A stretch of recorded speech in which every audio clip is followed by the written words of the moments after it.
Welcome to the Increda-dental podcast. I'm your host, Alicia Flynn. Our goal is to make a positive impact in the dental field. I have been a dental assistant, a biller, an office manager, a scheduler, a hygienist, and a dental coach, which makes me your biggest fan. My husband was in the military and we traveled all over the United States. I had opportunities to work in many different practices, and I saw incredible practices and practices that had a lot of potential within them. Thank you for joining us. Let's dive into the podcast. Welcome to the Increda-dental podcast. I'm your host, Alicia Flynn.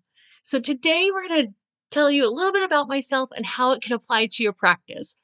I'm a runner, and most people don't know that I'm a runner, but I've been running for over 2 decades, and I didn't start out as a runner. First, I was in a walking club. My husband, when he was in college, we didn't have enough money for a gym, and his college was a little bit away from us. So I joined a walking club, and I was doing well with it. But then one day, one of my friends passed me running, and she was 15 years older. And at first I thought, oh my goodness, I can't believe she's running. And then the second thing is she lapped us. And I was like, why am I in this walking club? I need to be running. And so I started running. It wasn't pretty at first. It wasn't anything to brag about. I got a lot of stomach aches and cramps, but I became a raving fan of running. Now, when I first started running, I was just excited to hit the top of a hill. That made me excited. But then I started thinking about being a little more competitive. And I started with my stopwatch. When I would leave my house, I would click on my stopwatch and see how far I could go and if I could beat myself on my last run. And that helped me to improve around 30 seconds to 45 seconds. But I needed something more because it was helping me, but I knew I could do better. So I did something that was uncomfortable. I hired a coach. I had someone watch me run and teach me techniques that I could do to improve my time. Now, the first thing that my coach asked me when I ran is he said, why are you looking down when you're running? What's going on? And I told him, well, I have really bad vision. I don't run with my contacts in. And so I look down so I don't trip. He said, I need you to stop and trust yourself. I need you to know that you're going to be just fine and that you'll catch yourself if you do fall. So I started looking up, and that was surprising because it improved my time by about 30 seconds to a minute, depending on the run I was doing. But I also felt better because I felt like my vision was up, and it changed my focus. So I felt better about my run, which really surprised me. And I also got that minute off my running time, which was awesome. Then I continued to run when I would have plateaus, and I thought, I think there's something more I can do. So I did some strength training and a couple other different equipment to help me, but I needed to get another coach. So I got another coach, and this coach gave me some really wonderful insight.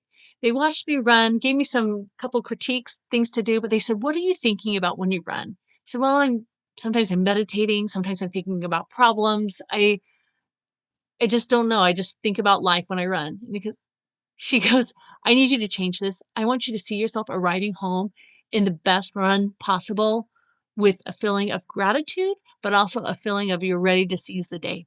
And I thought, okay, this seems a little boo-boo-y, but all right, I'll do it. And so I started doing that. And I shaved off 3 minutes off my running time by changing my mindset, by changing my focus. So how does this apply to your dental practice? Often we become so fixated on the problem that we lose sight of the solution. And there can be solutions too. And we see obstacles when really there's opportunities. So next time you're stuck, what can you do? First off, step back and look up.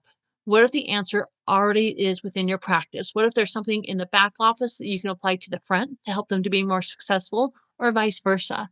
See if that answer is already within your practice. And then ask great questions. Is this problem isolated to me, or is it a situation, or are others being impacted? Why do we keep facing these situations? Sometimes we'll just get up on the upfront and we'll be upset with them. Like, you can't keep having patients not scheduled for treatment. But what's going on there? What wording's being used? Is there something in the back office that needs to be explained better to the patient before they leave?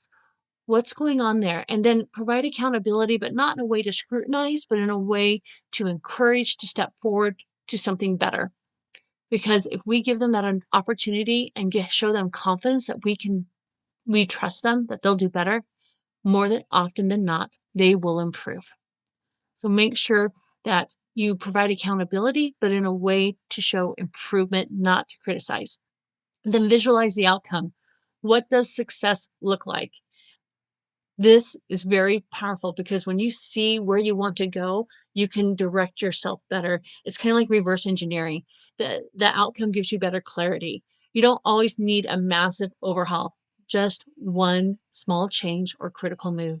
Remember, growth doesn't always come from running harder. It comes from running smarter. Adjust your gaze, reframe your mindset, and focus on the finish line. You've got this. I'm your biggest fan. If you need help with your practice, I'm here to help you, to talk, to brainstorm, to come up with creative ideas to help move your practice forward.